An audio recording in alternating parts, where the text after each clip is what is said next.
Shalom Alaikum, brothers and sisters, and blessings to you on this holy night. I hope you are all finding well and having enjoyed this day. As we're nearing towards the end of Holy Week, I wanted to just kind of look at some of the importances of these celebration as we're preparing our hearts for Resurrection Sunday. I hope you all had a great Passover night last night. I'm going to be focusing here on one of the most heartfelt and probably hardest and most emotional nights in Scripture. We're focusing not so much on the Last Supper, which we commemorated last night on Passover, but focusing on what Jesus would have been going through, what would have been going through the minds of the disciples, and how all that kind of culminates as we prepare to enter into the crucifixion and seeing what Christ went through there. So this kind of hit me in part of my devotionals today. I was in John 13. And so I'm just going to kind of set the stage for the night here by reading this passage here. Jesus knew that the night before Passover would be his last night on earth before leaving this world to return to the Father's side. All throughout his time with his disciples, Jesus had demonstrated a deep and tender love for them, and now he longed to show them the full measure of his love. Before their evening meal had begun, the accuser had already planted betrayal into the heart of Judas Iscariot, the son of Simon. Now Jesus was fully aware that the Father had placed all things under his control, for he had come from God and was about to go back to be with him. So he got up from the meal and took off his outer robe and took a towel and wrapped it around his waist. Then he poured water into a basin and began to wash the disciples' dirty feet and dry them with his towel. But when Jesus got to Simon Peter, he objected and said, "I can't let you wash my dirty feet. You're my Lord." Jesus replied, "You don't understand yet the meaning of what I'm doing, but soon it will be clear to you." Peter looked at Jesus and said, "You'll never wash my dirty feet. Never." "But Peter, if you don't allow me to wash your feet," Jesus responded, "then you will not be able to share life with me."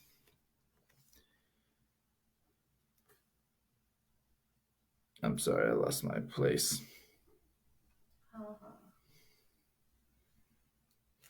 So Peter said, "Lord, in that case, don't just wash my feet. Wash my hands and my head too." Jesus said to him, "You are already clean. You've been washed completely, and you just need your feet to be cleansed. But that can't be said of all of you." For Jesus knew which one was about to betray him, and that's why he told them not all of them were clean. After washing their feet, he put his robe on and returned to his place at the table. "Do you understand what I just did?" Jesus said. "You've called me your teacher and Lord, and you're right, for that is who I am. So if I'm your teacher and Lord and have just washed your dirty feet, then you should follow the example that I've set for you and washed one another's dirty feet. Now, do for each other what I have just done for you. I speak to you timeless truth. A servant is not superior to his master, and the apostle is never greater than the one who sent him. So now, put into practice what I have done for you, and you will experience a life of happiness enriched with untold blessings. I don't refer to all of you when I tell you these things, for I know the ones I've chosen to fulfill the scriptures that says, 'The one who shared supper with me treacherously betrays me.' I am telling you this now before it happens, so that when the prophecy comes to pass, you will be convinced that I am. Listen to this timeless truth. Whoever receives the messenger I send receives me, and the one who receives me receives the Father who sent me." Then Jesus was moved deeply in his spirit. Looking at his disciples, he announced, "I tell you the truth, one of you is about to betray me." Eyeing each other, his disciples puzzled over which one of them could do such a thing.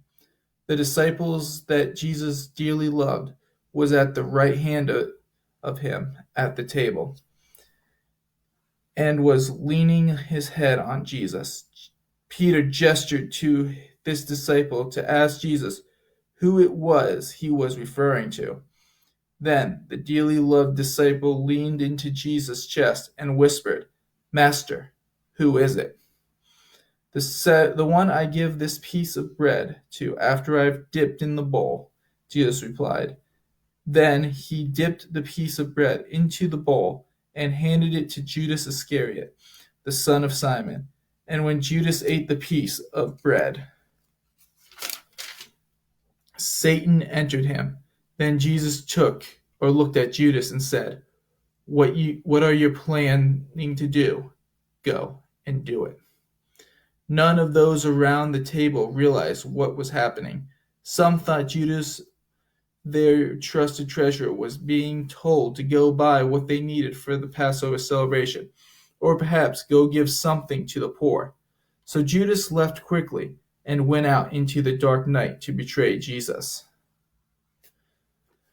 After Judas left the room, Jesus said, "The time has come for the glory of God to surround the Son of Man, and God will greatly glorify through what happens to me. And very soon God will unveil the glory of the Son of Man. My dear friends, I only have a brief time left to be with you, and then you will search and long for me. But I tell you, what I told the Jewish leaders, you'll not be able to come where I am. So I give you now a new commandment. Love each other just as much as I have loved you. For when you demonstrate the same love I have for you by loving one another, everyone will know you're my true followers."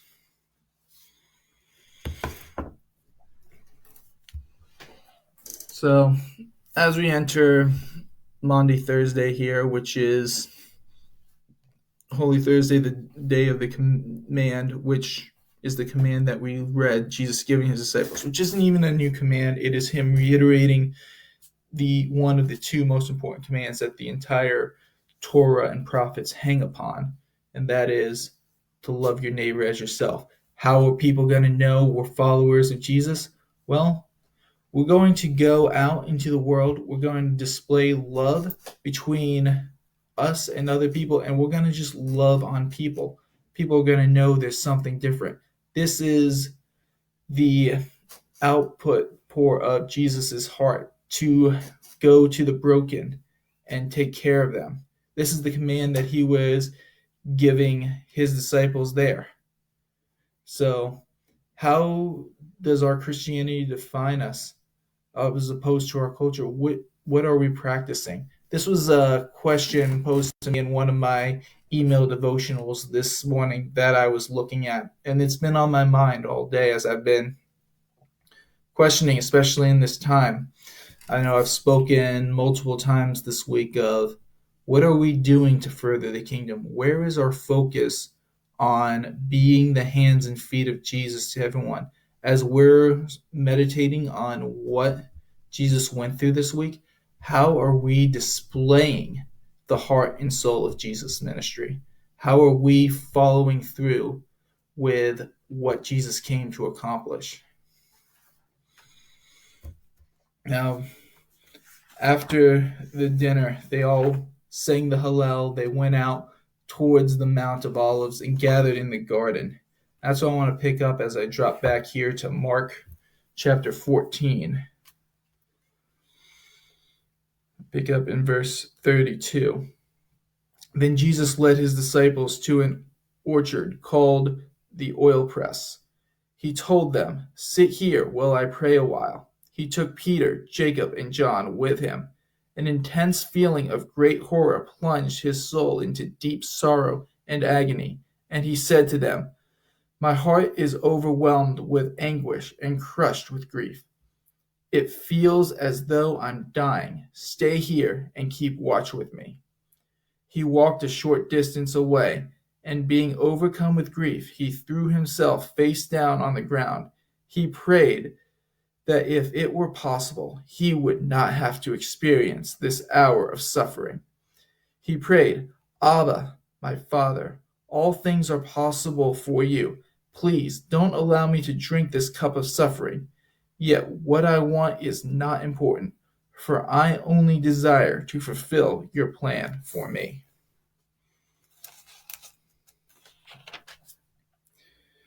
Then he came back to his 3 disciples and found them all sound asleep. He awakened Peter and said to him, "Simon, are you asleep? Do you lack the strength to stay awake with me even just an hour? Keep alert and pray that you'll be spared from the time of testing, for your spirit is eager enough, but your humanity is feeble."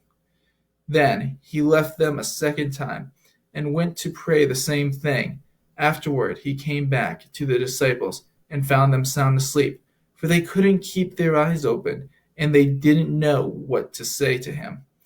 After praying for a third time, he returned to his disciples and awoke them, saying, "Do you plan on sleeping and resting indefinitely? That's enough sleep. The end has come, and the hour has arrived for the Son of Man to be handed over to the authority of sinful men.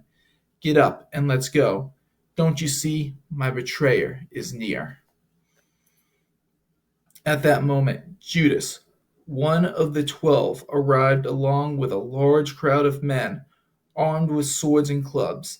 They had been sent to arrest Jesus by the order of the ruling priests, the religious scholars, and the Jewish leaders. Now Judas the traitor had arranged to give them a signal that would identify Jesus, for he had told them, "Jesus is the man I will kiss. So grab him and take him safely away." Judas quickly stepped up to Jesus and said, "Rabbi, my teacher," and he kissed him affectionately on both cheeks. Then the armed men seized Jesus to arrest him. One of the disciples pulled out a sword and swung it at the servant of Caiaphas, the high priest, slashing off his ear. Jesus said to the mob, "Why would you arrest me with swords and clubs as though I were an outlaw? Day after day I sat with you in the temple courts, teaching the people, yet you didn't arrest me then. But all of this fulfills the prophecies of the scriptures." At that point, all of the disciples ran away and abandoned him. There was a young man there following Jesus, wearing only a linen sheet wrapped around him. They tried to arrest him also, but he slipped from their grasp and ran off naked, leaving his linen cloth in their hands. Those who arrested Jesus led him away to Caiaphas, the high priest, to a meeting where the religious scholars and Jewish leaders were assembled. And that's where I'm going to leave off tonight and we'll pick up there tomorrow as we discuss Peter's denial and Jesus' pain. So, as I pick up here from the passage there and just kind of lay out the motion Jesus would have had there as he entered in the upper room. He laid himself down as a servant for his disciples, told them, "Be servant to all. Don't think you are greater than anyone else." He brings out his disciples. He tells Peter, "Hey, you need to be strong. You know the adversary has asked for you. I'm praying your strength holds." There is sitting in the garden. And Peter, he's can't stay up. It's early in the morning. They've probably been up all day, been walking around. They had a great meal. They're out there just to pray, and Jesus, under the stress of knowing what's going to happen, is crying out to God, "God, is there another way? Is there possibly something so I don't have to go through this suffering? I think as we all read the scriptures, we're very aware of the suffering that Jesus would have gone through as he entered into the crucifixion to take on my sin, your sin, all the sin of the world that ever has been done and ever will be done. And he took that pain to cancel out the payment of sin and death. One of my goals was to kind of capture just the passion that Christ would have had as he was preparing to be lifted up on the cross to be that final payment for us. And my hope is that you guys this week have been kind of meditating on your focus of how can I be Jesus to someone else? What can I do? How are we going to come out of this whole coronavirus COVID-19 epidemic that has just kind of walled us into isolation? How are we going to now, well, churches are empty and we're not able to hold services? How are we? Well, we're stuck in our own homes and everyone's kind of hiding away. How are we reaching those who need to be reached? How are we going to help those who, at the end of this, who, went through this and they lost their job, they lost this, they can't afford their payments? How are we going to be someone helping someone else? What would Jesus do? The old term that we all remember from the 90s there on those neon green bracelets that we all wore. How are we going to take the gospel to the nations? How are we going to come back stronger from our trial? When the disciples went through this trial in the garden and everyone said, I'll stand with you, Jesus, I couldn't betray you. And yet every single person abandoned him. He was led away alone to stand trial before the high priest and the Sanhedrin, who condemned him to death.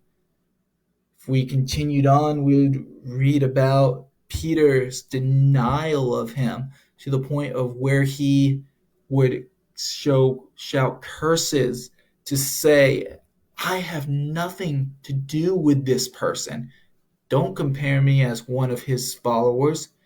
And he finds himself in complete regret as that shofar blows in the deep morning and everyone starts getting ready to get the temple together, Passover's here, and he's like, I failed. Maybe today you're finding yourself as someone alone, without companionship, without your friends around you, and you're lost in that loneliness like Jesus was. Maybe you're someone who thought you were stronger than you were, but when the rubber hit the road, you ended up fleeing. Maybe you were someone who got short-sighted with what you were going through and ended up hurting someone you actually cared about and end up in deep regret like Peter or like Judas. I just want you to kind of examine these thoughts. These were ones over the last couple of days through my meditations I've been kind of focusing on. Where is my heart? How do I feel at the end of this? Not just how I feel, but how are my actions displaying who I am? So, brothers and sisters, as we wrap up tonight and we meditate on some of the most somber time of the year, I just pray that Yahweh blesses you and keeps you, that he makes his face shine upon you, and he gives you his perfect peace. Shalom.